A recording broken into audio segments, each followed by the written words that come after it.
আসসালামু আলাইকুম রহমতুল্লাহ। এই যে আজকে আমরা আমাদের 225 টন ক্রেন লিভার আলটিয়াম 1225 অনেকদিন যাবৎ আন্ডার মেনটেন্যান্সে পড়ে রয়েছে। আজকে আমরা এটার কাজ করতেছি।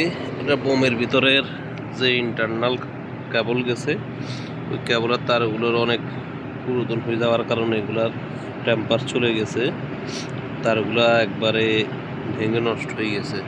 এই তারগুলো আমরা আজকে চেঞ্জ করব। এটা এক ধরনের সুইবলের মতো, ক্রেন এক্সকাভেটর যে ধরনের হেভি ইকুইপমেন্টের সুইবলের ভিতর দিয়ে যে ইলেকট্রিক্যাল লাইনটা গেছে, এটা অনেকটা সেরকমই। ভিতর থেকে একটা তার আসছে, আসে বোমের ভিতরে। এটা হচ্ছে বোমের ভিতরের লাইন। প্যানেল বোর্ড থেকে তারটা আসছে, এই তার আসছে, এই তার আসে ভিতর দিয়ে এখানে কানেকশন দিছে। এখান থেকে এই রডগুলোর মাধ্যমে, পিতলের মাধ্যমে এইদিকে আসছে। এখান থেকে তারগুলো আবার বোমের ভিতরে সামনে বুঝে কানেক্টর দিয়ে গেছে। তো আজকে আমরা এটা রিপেয়ার কাজ ধরছি অনেকদিন পরে। দোয়া করবেন যেন কাজটা সুন্দরভাবে শেষ করতে পারি। এই যে এখন আমরা নতুন তারটি শোল্ডারিং করতেছি, যেন কোয়ান্টিটি ভালো পায়, কোনো সমস্যা না হয়। শোল্ডারিং করে এই যে এই কানেক্টরে লাগাবো।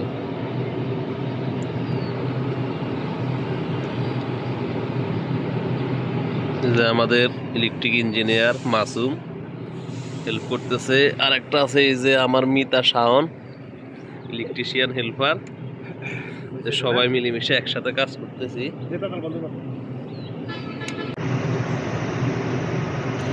ওয়ারের লক লাগাইতেছে শাহাবুদ্দিন ভাইয়ে, যেন টান খেলে তারটা ছিঁড়ে চলে না আসে, তার কারণে।